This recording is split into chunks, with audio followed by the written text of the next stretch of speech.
Hello, good evening. Can you hear me now? Oh, great, great. Thank you for being here on a cold December evening. Welcome to CIVIQ. My name is Eric Myers. I'm the director of the Chattanooga Design Studio, and we are the sponsor of CIVIQ. And thank you for being here tonight. I want to say a couple thanks and before I introduce our speaker tonight. First and foremost, I would like to say that this is our 8th year of CIVIQ, and none of this would have been possible without the generous support of the Lyndhurst Foundation. So please give Macon up front here and the Lyndhurst Foundation. And Kathleen, thank you. Lyndhurst Foundation has been an incredible supporter of CIVIQ all the way through. I would like to put a plug and say that we would not be able to put this program together without the support of the community. And so if you felt so inclined tonight, you could go to our website. We have a support page on our website. Any amount that you could give would be great. We can always use the support. It does take staff time. It does take our time to put together the program and not only bring the speakers here and make sure that the speakers are welcome, but it takes the time to put the program together. So thanks for that. I want to say that I think we also, to let you know, we also try to keep CIVIQ very relevant and very topical to things that are occurring in our community, challenges that we're facing, things that are kind of common in our community as far as urban design goes and the built environment. And so I hope that we're doing a good job for that. And I hope that if you have recommendations for speakers that are in the world of the built systems and natural systems and transportation systems, that you would go to our page and recommend a speaker on the CIVIQ web, on this, our webpage. So that's chattanoogastudio.com/CIVIQ, and then there's a speaker recommendation form. It's very easy, probably take you about 1.5 to 2 minutes if you know the speaker that you'd like us to consider. Please do that. If there's someone that you want to bring to Chattanooga, that's what this program's about, please give us a shout out and make sure that we know that you're interested.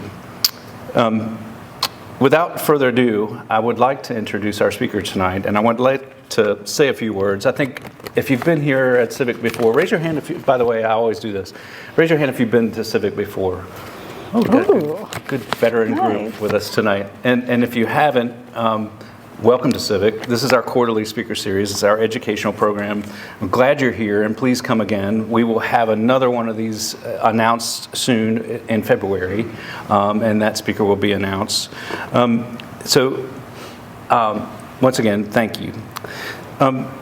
So Trent is quite a powerhouse here in this region as far as it goes in historic preservation. She's currently the director of the National Preservation Partners Network, and this network includes partners in historic preservation efforts all across the country. Her own efforts in historic preservation have really attracted millions of dollars for projects all over the country and in government investments and private investments. Right up the road in Knoxville, she led a model really for a nonprofit historic preservation group called Knox Heritage. And that group alone, she helped raise it from a very fledgling small organization to a very, very large, again, as I said, a model for historic preservation, Knox Heritage. That expanded work is now covering 16 counties from the center of that region in Knox County. It's amazing, really, what she's been able to do during her time at Knox Heritage. And I think those investments that she's been able to garner in her leadership positions really have helped build not only that small nonprofit, but they've helped build communities. And that's what this is about. Building and preservation is making sure that we understand our history, and we know our history. We can really rely on the present. We can look to the future by understanding the generations that came before us. And so I think this is a really relevant time for Kim to be here in Chattanooga. I hope you agree. And so without further ado, I'd like to have everyone welcome Kim Trent. Hey. Would you like to hold it? Thank you. I like to move around, so we're not going to put this back in the holder. So, wow, everybody disappeared. So, hey neighbors. I just came down the road from Knoxville. I do run the National Preservation Partners Network. but I do it out of my 1926 Bowman & Bowman Brothers Colonial Revival House on Magnolia Avenue. So I'm happy to be here, and I do want to thank Chattanooga for serving in the 90s and early 2000s as the rival of Knoxville. I'm telling you, rivalry goes a long way. And y'all were doing so great. We were all getting bussed down here to see what you were doing, and we just wanted to be as great as Chattanooga or better than Chattanooga. So thank you, Chattanooga, for throwing down the gauntlet for Knoxville, although now I'm a little biased. I think we're ahead of you on preservation. So we're hoping you'll catch up and just beat us, but don't tell anybody I said that. So I've been involved in preservation, you can see my hair, about 30 years. And I came to it through the grassroots. You know, I don't have a degree in architecture. I don't have a master's degree in historic preservation. I just learned what I needed to learn to save places for the last 30 years. And it has been, you know, the most amazing, passionate journey that I could have ever hoped for. And along that journey, I got to work with Todd Morgan, who's now here with Preserve Chattanooga. And y'all are very lucky to have him. He's doing good work here. But I work with organizations all over the country from Guam to Maine. And so I get to see what's happening all over the place and see trends that are coming in preservation and development in cities and rural areas. Today I'm going to have examples from Knoxville, but a lot of them are just typical for what I would see anywhere in Philadelphia, you know, in rural Montana. These are the same challenges that everybody faces. So I'm going to show you a little bit. If I can get this to work. Oh, there's always a glitch. Where's my friend, the AV guy? It might have turned off while we were hanging around. So I'm happy to be here to talk to y'all about preservation because I think we have a bad rap, and I'm going to show you some slides about that in just a minute, that we're the people who are anti-progress, we're building huggers, we want to preserve things in amber. And believe me, if that were the case for preservation, I would have nothing to do with it. I love history, I love historic buildings, I love architecture, and I think it's an important part of human existence that people relate to the buildings and their built environment, which is incredible that y'all have the Design Center here to help educate the community about that type of impact that your built environment will have on you. I just happen to specialize in my work in historic preservation. And sometimes we get a bad rap because people think of preservation in ways that aren't helpful sometimes. I always say it's a tool, not a weapon. And some people have wielded it as a weapon before. And that's not what we're here to talk about tonight. I'm hoping I'll have some slides about that really soon. There it goes. Okay. Yay! You're my hero. Thank you. Okay, new gadget. That is forward. Down is forward. Down is forward. Yeah. Oh, God help me. Okay, down is forward. If I get confused, y'all just shout that back at me. Okay, so here we go, for real this time. Okay, so I always talk about the beginning of talks for folks who are not preservationists. This is what a lot of people think of when they think of preservation. White-haired old ladies saving old buildings, and I am a white-haired old lady, but this is not what preservation is today. These people, though, built the foundation of what we do today. These women have always been at the forefront of preservation for reasons you can probably guess about home and hearth and history and continuity. So this is how we started. So in the beginning, preservation was all about saving basically the houses of rich, important white guys. That's kind of what we did. You know, as a nation, we venerated our presidents, our famous wealthy Americans who were big success stories, and we've kind of gotten stuck with people thinking that's what we do. We only say places where Washington slept or Jefferson, had an affair or whatever. But this was wonderful, and we're so lucky to have these places, but that's just a small part of what preservation is today. So this is when, my part of world history starts occurring, is the early and mid 20th century. We'd always had preservation, since the late 18th century, but it really got interesting when we got into the 20th century. So this incident here, Penn Station was a watershed moment in historic preservation. When we lost that incredible place, it really, 1963, the first part of it came down. That really galvanized the preservation movement across the country, particularly in New York. It's like, wait a minute, what are we doing here? And urban renewal was on the march. And I know we suffered through urban renewal in Knoxville, and a lot of cities did. It's a common theme because wherever there's federal money, everybody's going to do it. And so urban renewal was rather shocking for Americans to see the destruction that came from that, as well as interstate systems that were plowing through historic neighborhoods and poor neighborhoods and black neighborhoods and Hispanic neighborhoods. Basically, people without power got run over by this flood of money. And we still do it today. Follow the money. That's where people are going to go, and that's where cities tend to go. So we, had a rebound with Grand Central. Thank you, Jackie O. And then Jane Jacobs changed my life. And if you haven't read Death and Life of Great American Cities, you must read it if you want to understand cities and what makes them healthy. And then there's also a book that came out about her and her fight with Robert Moses in New York that you've got to read. That's excellent as well. So this started to be thought about, like, what are we doing here with these historic places, with our cities, with our communities? And we don't want everybody tearing everything down. And so then the National Trust for Historic Preservation was created, chartered by Congress in 1949 to start addressing the national preservation movement. The National Historic Preservation Act of 1966, which is the foundation for the infrastructure we work with in preservation today, and which is under threat, no one's surprised. And then local preservation in the 70s. This is the Bijou Theater in Knoxville. And Knoxville Heritage at the time was formed to save this building because it was going to be torn down for parking lot. Yay! Cars, the most destructive things we've ever invented for cities. And this happened all across the country. A lot of the organizations I work with, they were founded in the 1970s. And I think it was a confluence of urban renewal, interstate destruction, and the bicentennial.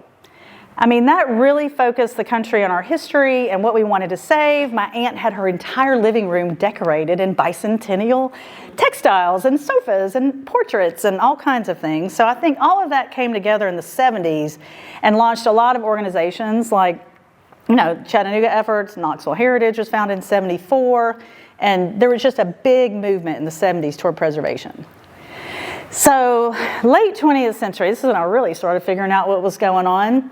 And this is when the National Trust especially got involved in preservation-based community and economic development, which suddenly made it very interesting to me. I was like, oh, this isn't just architecture and pretty old houses, because I grew up in Mobile, Alabama, and we have a lot of pretty old houses. So this was an interesting development that it became more and more about more than famous people's houses. It was about everybody's history being important, and shotguns to mansions, we're gonna work on it. So then at this same time, we had been begging people to move into downtown Knoxville and the surrounding neighborhoods, into the abandoned houses, the abandoned buildings, and it actually started happening. Late 90s, early 2000s, people started coming back to cities. They were like, wow, these places are amazing. We can walk to everything, and there's great architecture, and we can walk to the opera, and there's restaurants, and this whole thing started building, especially in cities. And then, God love the millennials. I gave birth to one. They're the best, and they love old buildings, and they love old houses, and they love creative spaces, and old buildings are where most creative things happen. So we had this building thing happening, and then the baby boomers starting to retire, and they want to live downtown and walk to the theater and go out to dinner and go to the bank without getting in a car. We couldn't really get them grocery stores most of the time, but they had everything else they were looking for, but they're still asking for grocery stores. So this was very exciting to all of us in preservation. It's like people are coming back, they're fixing up these houses, they're buying them for cheap and putting in the elbow grease. So this was really exciting. And then here we are now.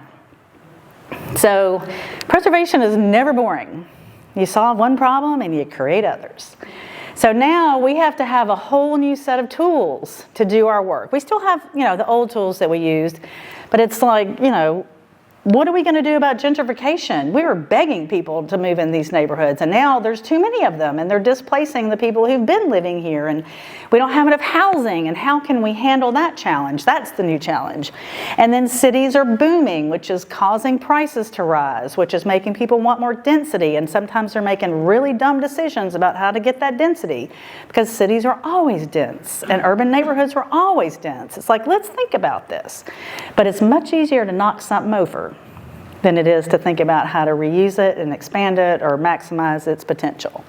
And now we've had the social justice and preservation converge.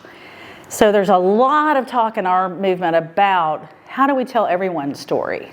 Everyone's story is important, and it doesn't have to be a museum piece frozen in amber to be on the National Register of Historic Places. I mean, we need to acknowledge everyone's history as being important. So all of these things are happening. People are coming back. We're excited. We're going to work on these new problems. So, hey, we caught the car. Everything we've been trying to get people to do, they're doing. And so now we have to work to deal with the current reality, which isn't impossible to do. We just need to think about it a little differently and look at things through a little bit of a different lens. So, I totally believe preservation is the foundation for building great cities, great communities, great small towns. And right now, I believe small or mid-sized southern cities are the sweet spot for quality of life in this country. We've got great weather in the South, small, mid-sized cities in the South, and they're still livable. They're still human. You still know your neighbors. I had the director of Historic Savannah Foundation on a call today, and he was like, it's great, we're a town of 150,000 people, everybody knows each other, and it has that small town feel, and my directors can call and hit up people for money easily because they know everybody in town. Because I remember one point when Knoxville's downtown was coming back, I was like, oh, it's like Mayberry but with sushi. This is awesome. And that's kind of what they can be like. So times change, but so do old buildings. A lot of people don't realize these are recyclable assets. They can serve multiple purposes. They can create impacts in communities, that you can never even imagine before. They can have a big impact on downtown revitalization, market rate housing, affordable housing. A lot of people don't think about preservation and affordable housing. And also with tourism. As my historian boyfriend reminded me, Chattanooga was ahead of Knoxville on tourism. I mean, y'all were out there out front with your Civil War sites, and who didn't love Rock City? I love Rock City. And so, y'all have been about tourism for a lot longer than we have, even because we were like the gateway to the Smokies. We weren't the Smokies, but we're going to be the gateway to the Smokies. So, but y'all have legitimately got a tourism history you can work with. So, I'm going to go through the categories, but right now I need a sip of wine from all the talking. Sorry. I should have had him put a special table for this. Okay, much better. All right. So downtown investment. We focused on this a lot in Knoxville because if you were there, Eric was there, 1990. It was a sad, dead place. I mean, I couldn't believe it when I moved there from Atlanta, from Midtown. I'm in Midtown Atlanta. Things are booming, shopping with drag queens at the Kroger on Ponce. And then I moved to Knoxville, and it's like, whoa, okay. It's beautiful, there's great buildings, but there is absolutely nothing going on here. And so we use preservation as a tool to bring back our downtown. We got very lucky that we had David Dewhurst, an incredible developer, who started the motion of redeveloping downtown, and then Lee Birch came on board, and then Jeffrey Nash came from London and got his thing going. So we got really lucky that we had developers who were focused on historic buildings. And we're at the point where they've done them all. We don't really have any more, except for Bacon and Company, which I'll talk to you about later over drinks, but that's the only ones left. Because people have seen the value in redeveloping those buildings and creating a downtown space where people actually want to be, where people want to live. So I'm going to talk about sort of a watershed project that we had in the 500 block of Gay Street. Knox Heritage just had gotten staff, had a wonderful mayor, Bill Haslam. Everybody wanted a movie theater Regal Cinemas was going to build a movie theater downtown. But then we found out, oh, we have to tear down basically almost an entire block of Gay Street, our main hub of retail in our downtown, in order to wedge in a suburban-style movie theater, which they still kind of got if you look at the fake stucco, but you got to take a win, we can get it. But they was going to have a plaza, like we needed more empty space downtown. We didn't need a plaza. And they actually said, well, we're worried that people will fall into the street while buying tickets for the movie theater. This is their suburban architect. We did not get along. And I was like, the Tennessee Theater, the BG Theater, I don't think anyone has ever fallen into the street while buying tickets to go into the theater. So the proposal was to tear down all of these buildings, including the S&W Cafeteria, our best Art Deco building downtown, and the Athletic House, and this one here as well, which is a Victorian era building, but got a rehab, in the 40s and got their big plate glass windows. So we went to the mayor and said, okay, well, we'd like to tie ourselves to the buildings, but we know that's not going to work. So will you give us 30 days to come up with an alternative? Because the chamber was behind it, the mayor was behind it, everybody wanted this movie theater. We wanted this movie theater. I mean, I live downtown. It's like, I'd like to walk to the movies.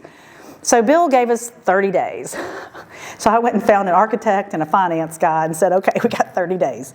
Let's go do this and see how we can have both. Because the goal, at least in my view of preservation, is everybody needs to have their cake and eat it too. Whenever you can do that, you need to do that, and you need to focus on trying to figure that out. They might get a smaller sliver of cake than they had hoped because they might have wanted to eat the whole cake. But everybody needs to get some cake, or this isn't going to be sustainable. So this is before, I'm trying not to hit the stop button. I'm told that's the button of doom. But here's these are the buildings earlier, and this is what we ended up with in the end. And you'll see the S&W is still there, Athletic House, the Victorian building, and then they were going to always keep the Farragut Hotel and then the Fidelity Banker Trust on the other end, but everything else was going to be demolished. I was like, this is nuts. This can't be allowed to happen. So God bless Bill Haslam. So we were a ragtag group of preservationists. I was the only staff person. Nothing Holly was with us at that point. KH stood for Kim and Holly for a while there. And we got with Design Innovation Architects. These are very crude. I mean, these were produced quickly just to give a concept. But the concept ended up being what they basically built. So we went in and looked at the block here, and you had all these existing buildings, and we discovered there are additions on the back of these buildings. This was a vacant spot. This one killed me. We had to lose the Walgreens, but you have to make tough decisions and negotiations. But that one killed me. So we came up with this, okay, what if we take off these additions, take this building out? These will still be eligible for the National Register of Historic Places so they can access the historic tax credits. And then that will give us enough space to put in the new movie theater. And then we can access the new market tax credits in order to build the new construction adjacent to the old buildings. And then the people who do the old buildings can get historic tax credits. So this was the concept going forward. And it's a traditional look for a theater. When you walk into the Tennessee Theater, in most theaters, you come into a long lobby, because back in the day, they showed the films for a very short time. And they would show them really fast, so people would gather in the lobby while everybody else was watching it. And then you'd have the big switcheroo, and the lobby would empty, and those people would come out. So this is a pretty typical look for a theater. So God bless Ferris Eade with Design Innovation Architects, that he came up with this initial concept of coming in to the theater. And guess what? You put your windowless boxes on the back, because you don't want windowless boxes on your main street. So they came up with a way to fit in the 8 screens that had to be there in order to make this financially viable for Regal Cinemas, who did not want to do this, but Bill made them do it. And this was the first concept that came out, and so what they built was very similar to this. They had to deal with some egress issues, and they ended up sharing egress with multiple buildings. And so all of these buildings were still there. Well, the part I always talk about to the Chamber of Commerce types and all of you governmental officials here tonight is if they had built the original plan, all of this space would have been for one business, the lot of plaza. They would have been paying sales tax and property tax, but they would have been the only one. Now it's a Aveda or one of the big salons with retail space, restaurant, office, restaurant, residential, office, and then the Farragut Hotel. So now you have all these other businesses paying property tax and sales tax and enlivening that block. So to me, I love this project because this is how preservation can really work. It's not all or nothing. You just have to look at it a little bit differently, and you can get more out of a place than you would have if you just knocked everything down. So that's the 500 block of Gay Street. So market rate housing. We filled up all of our buildings. They're now building new buildings, and now we have to worry about them tearing down old buildings to build new buildings, but it's a constant struggle. So this is the Medical Arts Building in Knoxville downtown. Was doctors' offices, obviously, and was converted later into residential units using the historic tax credits. They rented for several years, some friends of mine out of Chicago, and now they're selling them off as condos at a premium price. We're going for $550 to $850 a square foot in downtown Knoxville right now, which is insane. But that's what people are paying because they want to be there. And the historic buildings are a big reason why.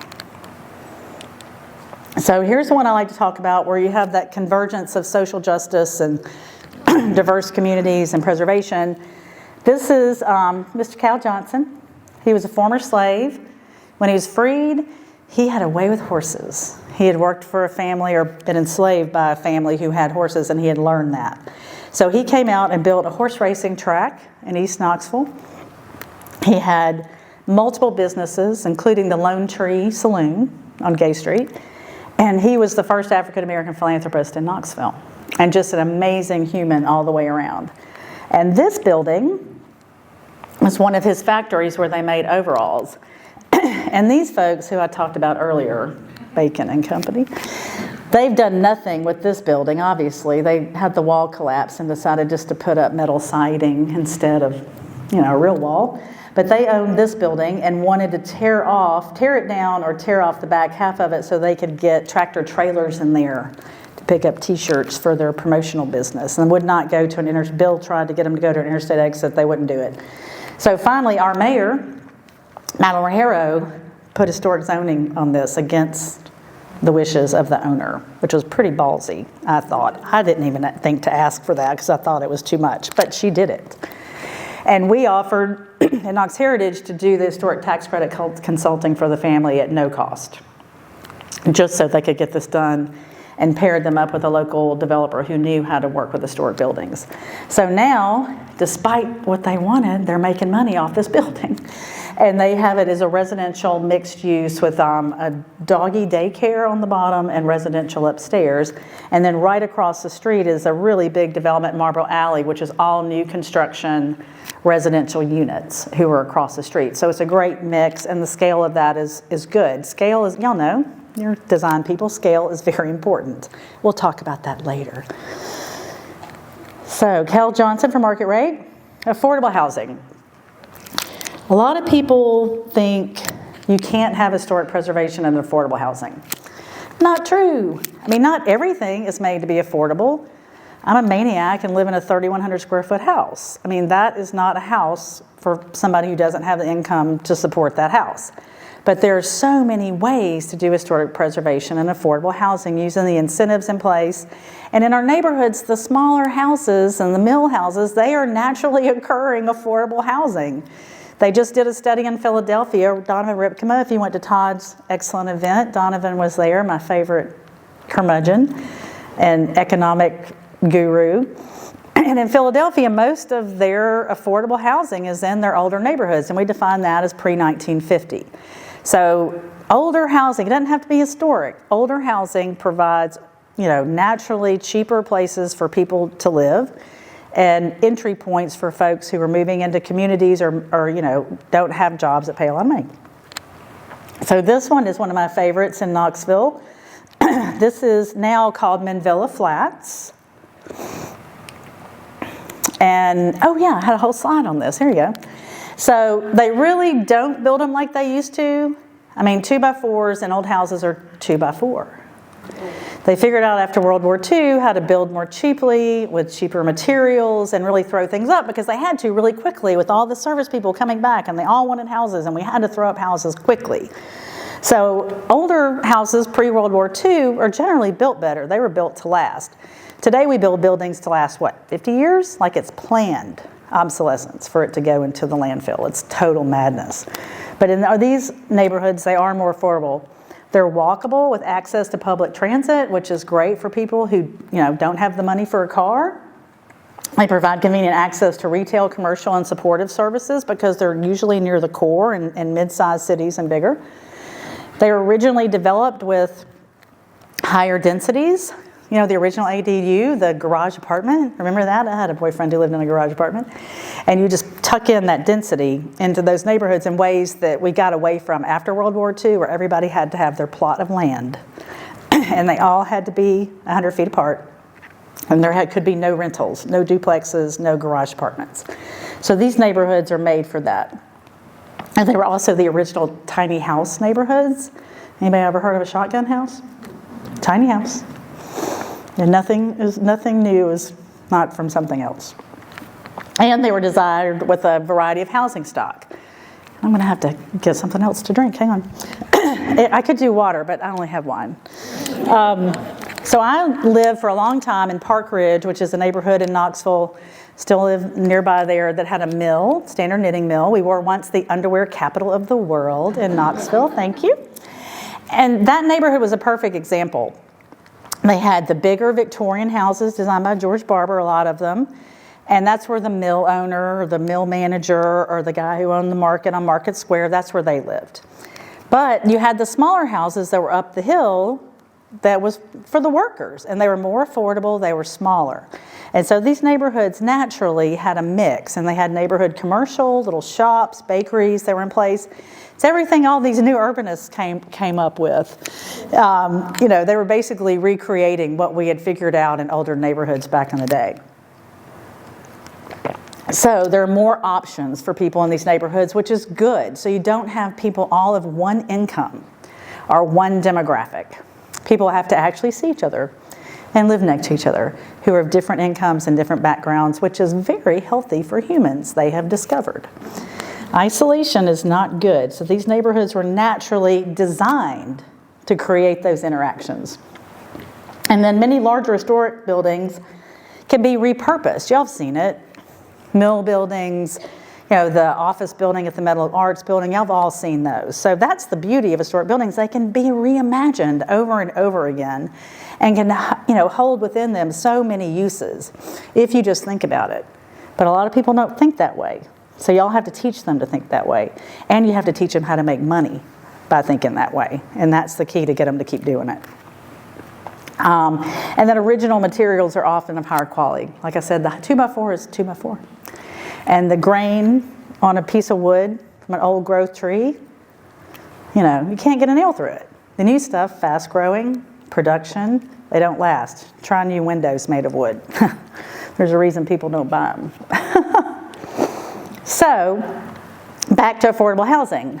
This is the Fifth Avenue Motel, as it was known before, in Knoxville. It was a neighborhood eyesore, epicenter of crime, vagrants, basically a flop house. The historic neighborhood nearby hated it, and it was just a real problem that kept going on and on and on.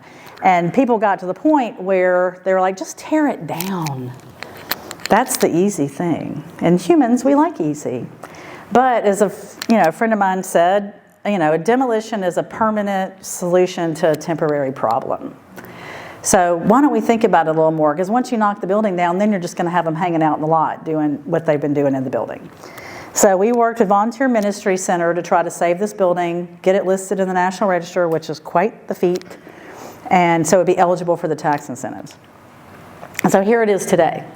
It's permanent supportive housing for folks who are transitioning off the street into a more stable way of life.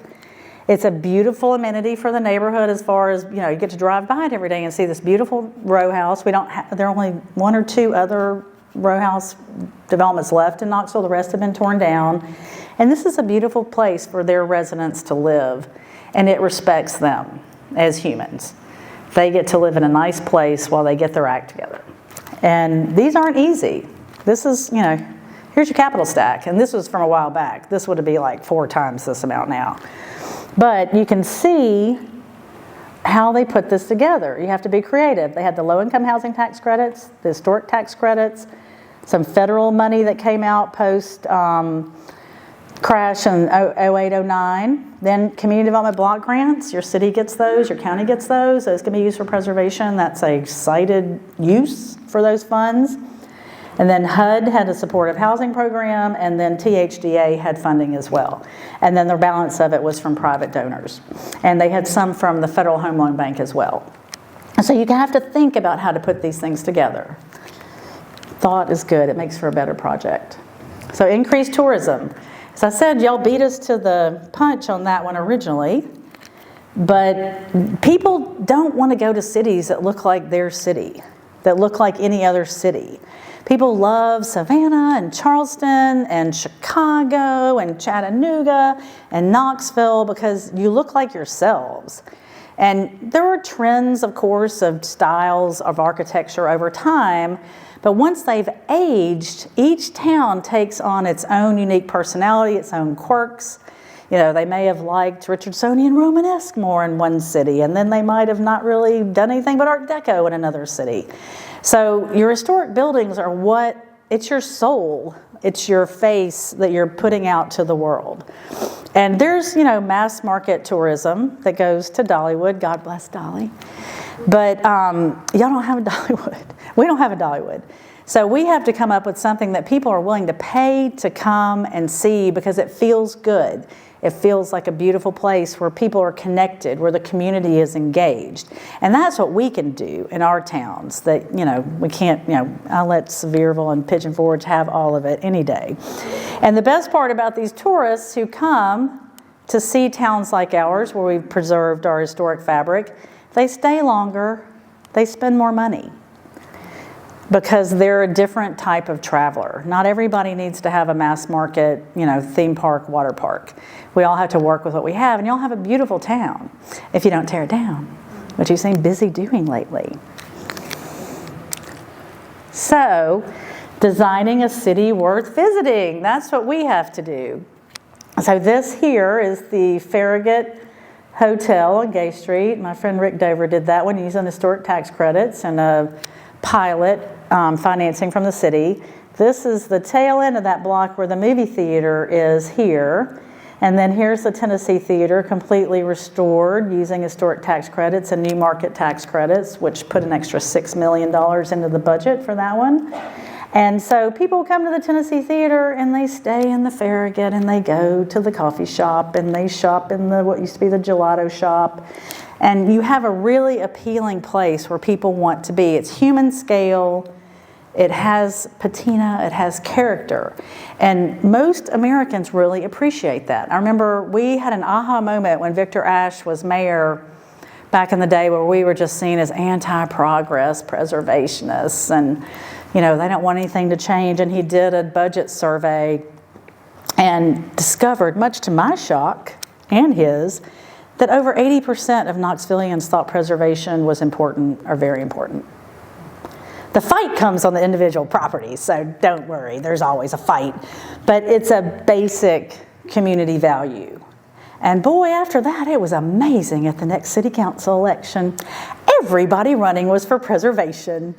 And it was like, wow, okay, now we've got some momentum here on the preservation front because, like I said, you're going to argue over individual properties, but if you acknowledge that for most people, they like being able to go back to the hotel restaurant where they had their parents' wedding anniversary. They like to go back to the school where they graduated, even if it's senior housing. And schools are perfect for senior housing, by the way. I mean, they like that connection to the past. So my friend Tom Mays at the Trust did a whole book on this about beyond, I always go on the economic stuff and design, and he talked about the intrinsic value of preservation. And, it really speaks to us as humans, and it's important that our built environment reflect our values. So again, we're back with the Bijou Theater, preserved. New York Times called it the best listening room east of the Mississippi. And they were going to tear it down for a parking lot. And for a while, they parked cars inside it. It went through a lot of abuse, but like I said, what'd I say? They don't build them like they used to. They can take a lot of abuse and still come out in the end if you take care of them. So, again, you know, our city is booming. This is Gay Street, downtown. It's all historic buildings. This is the old city where they got the old city market on the weekends in the summertime. People just like being in that space. But we have the new. Randy Boyd just built this incredible minor league baseball stadium. You know, we had one before, but that's another story. This one is really awesome, and it's next to the historic old city. And so it's, you know, the games are bringing people into these historic districts, and everyone is loving it. And they're doing new construction for new housing around the stadium. And I heard someone yesterday say there's something in there going for $1,000 a square foot, which is insane. But that's how much people want to be in the middle of places like this. So I always point out, there's so many tax and financial incentives to do this. You know, people say, oh, expensive. It's so expensive to do preservation. It's like, well, it's not more expensive sometimes, but y'all like to say that. But if you do need to fill a gap, there's a million ways to do it, and things that don't say historic preservation. You know, you can look at them yourselves. It's everything, you know, new market tax credits, PACE financing for energy efficient systems and buildings. I mean, there's a million ways to put together a capital stack to do these deals. You just have to understand that they're important, and it's worth the effort and the thought. And I have much more respect for somebody who can figure out the brain damage of a new market tax credits deal than somebody who just comes and knocks down a building and just throws up a box. That could be anywhere, because I know in Knoxville at one point we had a developer who literally, those 5/1 things that they're building everywhere, which can be attractive. I have architects who design those. They can be attractive, but they're like mushrooms now. He literally took one from Nashville and was just going to plop it down. It's like, don't we deserve better than that as a community? We need something that's for us and is of us. So now we're going to talk about you, changing the culture. And that's the only way y'all are going to be successful in preservation. Chattanooga has great preservation work that's happened in the past, but I don't think of Chattanooga as a place with a preservation ethic. I've actually had a colleague at the National Trust who came back from here when you had a former mayor who will not mention, who she just came back and said they have no interest in it. You know, no interest in preservation, which was shocking. She worked at the National Trust and made a special visit and was like, okay, they don't care. And I thought, well, that's terrible. They have so many great buildings down there. So I think you'll kind of appreciate them, and you know, use them sometimes, but I don't think you fully appreciate what you have. You have an incredible city. You have a beautiful city. You have a city with great historic fabric. And it just boggles my mind that you're not maximizing what you can do with that. So, you know, I can say all this because I'm from more than 50 miles away, and I'm going home at the end of the day. So, you know, I can say this stuff, but it's about changing the culture. In Knoxville, when we first started, people, like I said, thought we were crazy. We were anti-development. You know, we were holding the city back. And it's like, no, we are pro-development. We want people to invest. We just want to do it in a way that works for our town, that celebrates our history, that preserves our history, because our residents love our history. They love our buildings. We need our leaders to see that. And like I said, once we communicated with the public thought about, yeah, we value this. We love the S&W, you know, we love the Miller's building, you know, all the memories, the Market House. They tore that thing down in the 60s, and people are still talking about that dang Market House. And everybody talks about how it smelled like fish. It never fails to be about that. It's like, oh, I can remember the smell of the fishmonger in there. It's like, okay. But that one got lost, and people still mourn that building, because it was such a part of our civic soul. So I hope that y'all will appreciate what you have a little bit more, because I was really shocked to get that in my email. That is incredible, that someone would look at your block and go, let's tear that down. Most cities I work with would give their eye teeth to have an intact block of buildings like that with all of those storefronts, which you could have residential units upstairs. You could even step back and have stories above that. That's what architects are for. They found these brilliant ways to do a design that is respectful. The best ones do. They find a way to to do new design that's respectful of the existing and make it seem like it was always that way or a flawless complement to what was there. So I couldn't believe it when I saw this. And then on top of it, you have a 6-story limit, and these guys want to go to 12? So not only are they going to tear down your great block, they're going to double what y'all have said is the height you want is a community in your downtown. So don't get me wrong, I love tall buildings, beautifully designed tall buildings in the correct place. But this is not the correct place. So I hope that y'all, as a community, will say, we're going to draw the line at this one. We just had the car barn, was it? Yeah. And that's what it takes. Demolition is the biggest motivator in the world. That's what started Knox Heritage. That's what saved the Bijou. They had torn down some of the most incredible buildings in our downtown. And finally, Ron Childress, architect, and the Junior League, God bless the women, they said, that's it. Enough is enough. We are not going to keep doing this. We're going to find a better way. We want development, but there's got to be a better way. And the thing that we're learning in Knoxville, and I first learned about in Portland 20 years ago, is we build these amazing places. We create these amazing communities, like our Market Square and Gay Street, and your parts of your downtown that people love to be in, and you make them successful. People love them, and they're proud of them, and it's part of their civic pride. The thing you have to watch out when you make these great places is the next wave. The people who aren't from your town, they're coming in to do a deal, just another deal. It could be in Dallas, it could be Birmingham. They're just going to plop that building down in your town, and they're going to build it. They're going to get a pilot or a TIF or whatever incentive your town has, and they're cashing out in 3 years and they're gone. And y'all are going to live with what they did. So I always say, watch out, because you have a golden egg here. You have a goose that laid your golden egg. And there are people who are going to want to come and eat your goose and your egg. So I always say, protect your goose, because there are so many people who don't care about it, and they're just going to come in and carve it up, eat it up, and leave you with the bones.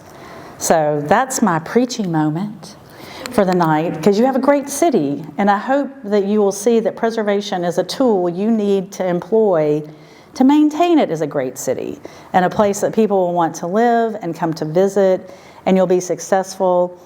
And creative businesses love historic places and historic buildings, and I hope you can pull it off, and I'll be watching from up the road. Thank you. Show us the way. What can we do about this? Well, you want to know my way? I don't know. Are y'all taping this? Yes, your way. You need to fight like hell.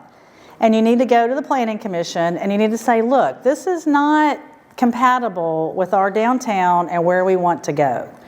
The politicians, sorry, politicians in the room, they're going to follow you.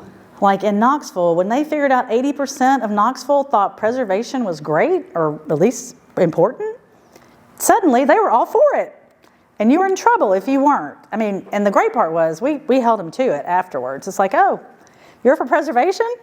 Okay, let's prove it. Here's the deal here, here's the deal here. But you're going to have to go and change the culture by changing how you interact with your politicians and your planning commissions, and you're just going to have to be vocal. And we went through it for a long time. It is hard work, and it takes a long time. But if you're consistent in your vision for what you want for your town and how you want to protect it, you can succeed. But it takes passion and persistence and patience and politics and parties when you win. Okay. Any other questions? I'm sure I've talked too long, but we got a late start, so you have to give me a little bit of a break. Do y'all want to bring the lights up? Oh, and that's just a little summary. I won't bore y'all with that. But just all the ways that preservation can work. How does the university play a part? Or does it? Oh, when I gave them an award one year, I said, oh, if we had our relationship status on Facebook, we'd say, it's complicated. Churches, universities, and hospitals, oh my Lord. And we've got the trifecta in the Fort Sanders neighborhood. It's a constant conversation, and they change administrations, and then you have to start again. But you have to get in on their master planning process, because they're exempt from your zoning. You know, University of Tennessee has taught me that lesson so many times. It's amazing. But you just have to get in and keep being persistent with public outcry, and be proactive. Get into their master planning process. You know, talk to their leadership, and then talk to their new leadership in 5 years, because they're going to have their own new master plan. That's what they do every time they get a new president. We got to have a new master plan. And UT, we're doubly screwed because they're landlocked, and so they can't go in the water. But I bet they would if they could figure out a way to do it. Now they're going over the water with a big bridge, and South Knoxville's quaking in their boots. Yeah. Have I worn you out? No more questions? Yes. I'm really glad you brought the issue of declining materials. Yeah. Do you have on tap somewhere in your organization where you can source higher quality materials? We mostly work with organizations doing preservation work, but one thing that they're doing, a lot of them, is this reusing of historic materials. That is taking off all across the country. It makes me a little nervous because developers love to say, oh, but we're going to recycle the materials and put up a plaque. So, you know, but it's good that they are repurposing materials, windows, actual, 2x4s out of buildings. So, yeah, exactly. And that's wonderful, because all that stuff used to get thrown in the landfill, which was just insult to injury when something was torn down. So yeah, there are a lot of those types of programs opening all across the country where they're, dismantling historic buildings that have to come down and reselling those, or letting Habitat or whoever needs them use them. Mm-hmm. Yes. When they did you mentioned coming in with historic zoning to help save that building. I can't remember who was mayor then. But, Madeline Rogero. which really surprised you. What was the essence of that zoning? Like if we wanted to have some zoning here that said we have historic zoning, what would the essence of that be? Basically, historic zoning, you can have a district like a neighborhood, and it just looks at exterior changes that people want to do to their houses. And then you have freestanding landmark status. So in this case, with the Cal Johnson building, she put historic zoning on it, which meant then that demolition was reviewed and changes to the exterior were reviewed. So it stopped the demolition that was imminent. And she did it again with the Kern's Bakery building in South Knoxville with the support of Nick Pavlis, who I thought I was shocked on the first one. This one was crazy. He was a really conservative guy from South Knoxville. But he knew that people loved the Kern's Bakery building. And it was being sold by a national corporation, and it was going to be torn down for housing. And she put the historic overlay on it with Nick. And now they have the housing, cake and eat it too. They have the housing built around it. And now Kern's Food Hall is just a hub for that whole part of South Knoxville with, 15 restaurants in it, outdoor space for people to play bocce ball. I mean, it's a win-win because they have the new construction and they have that building. Todd, where are you? So do we have that kind of overlay, but we don't Yes. we don't put the classification on these buildings, which you named? That takes the political will. I always say in preservation, and all I have is the power of persuasion. I have no power.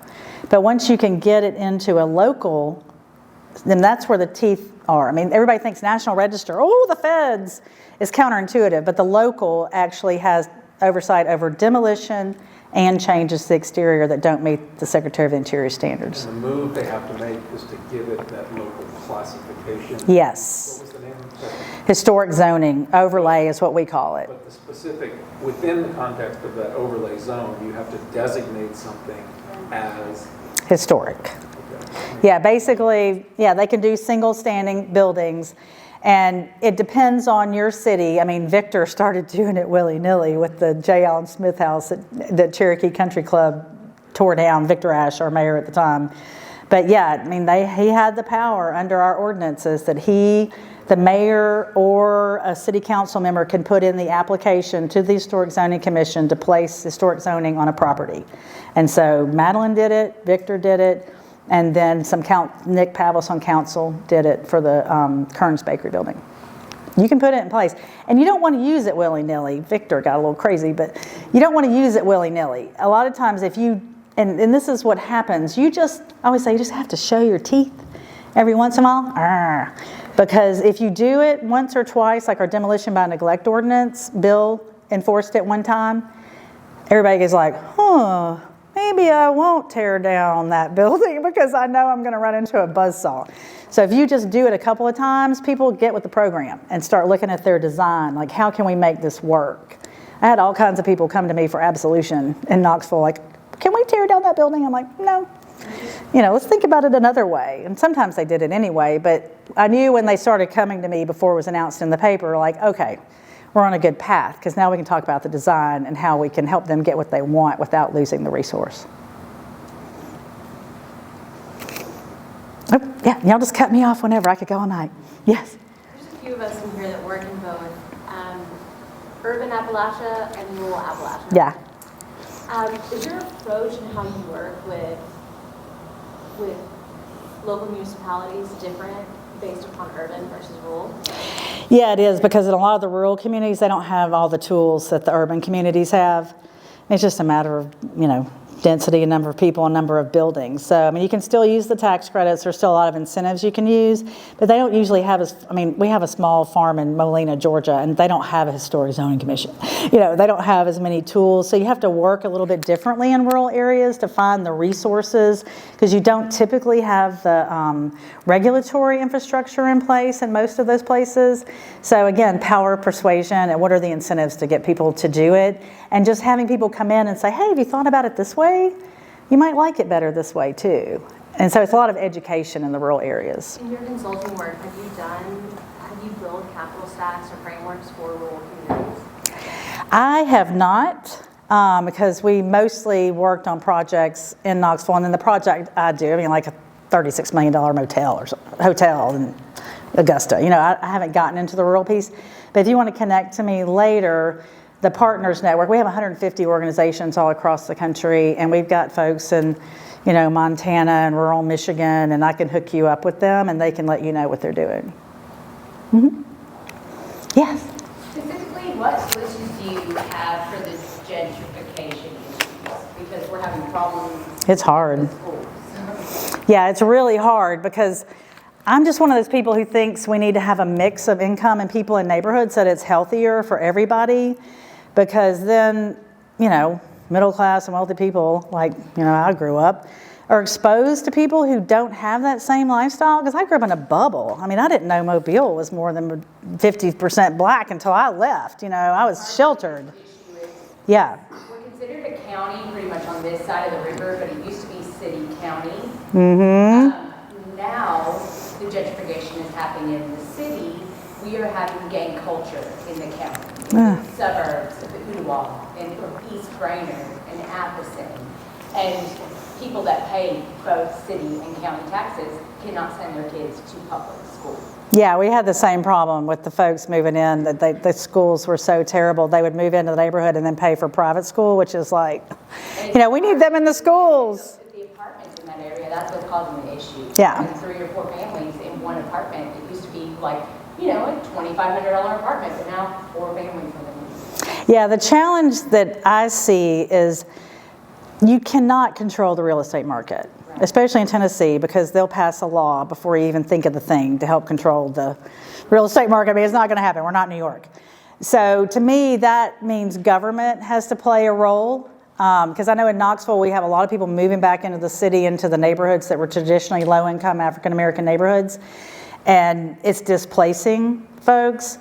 And the city and our redevelopment authority are building hundreds and hundreds of new units of rental housing in that part of town, because a lot of folks who have limited income, they don't need to own a house, like it's the first thing they do. Houses are expensive and you have to maintain them, and there's property taxes, and it's a lot. So they're getting those rental units in place, and then the next piece they need to do is help people get into home ownership as the next step by providing funding and home ownership training and new construction. And I love new construction if it's done well. I mean, we have tons of infill lots in Knoxville, because for a long time the solution to a problem property was just knock it over. So we got tons of vacant lots. They can't, Yeah, and so They can afford the apartment, but they cannot. exactly, the down payment and all that stuff. So you have to have both, but infill is great. The problem is when you don't have design guidelines. Poor Nashville. The tall skinnies. Area for that crowd. Yeah, the tall skinnies start coming, and they totally disrupt the neighborhood and lower everybody's values, and they're never affordable because they're new construction, so they're not going to be affordable. And we tried to get, I'm sorry to go on and on, just tell me when to stop.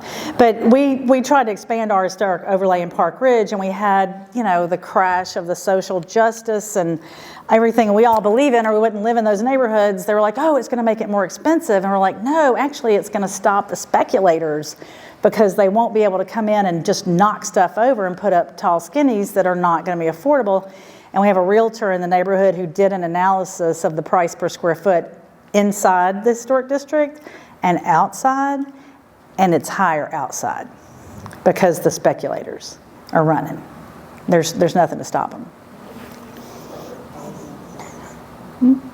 Okay, y'all had enough? Oh, okay, one more. Eric, just tell me when to stop. I could go all night. So how what were the ways you effectively, I guess, approached these people in authority as far as helping them to see the value of historic preservation? I mean, what was your angle in terms of selling them? Were there particular things that were actually, you found that were really persuasive? Yes. I mean, obviously the economic side, but... I love manipulating people for good. Yeah. So the first thing we had nothing. I mean, I was like the only staff person basically. And so we started bringing in speakers from other places. Like Todd brought in Donovan Ripkema.